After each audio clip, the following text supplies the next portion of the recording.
Bizде көчө камалган ал дежурный саясатчылар, бийлик саясатчылары. Эгер бийлик берсе, бийликти мактайт, бийликтен кетсе, бийликти жамандайт. Буларды біз дежурный саясатчы дейбиз. Буларды біз обончу саясатчы дейбиз. Урматтуу коллегалар, мен мынакей Кыргызстаныбызга аттын кашкасындай белгилүү болгон саясатчыларды билем.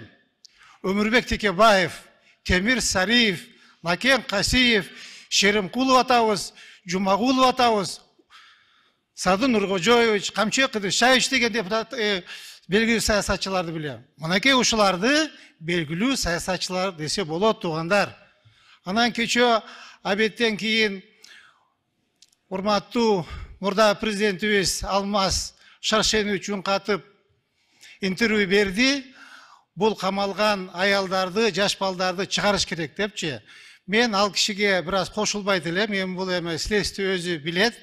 Бирок ал кишинин мезгилинде эле абдан аттуу баштуу саясатчылар камалбады беле. Текебаев камалган, Жапаров камалган, Ташиев камалган, Мамытов камалган.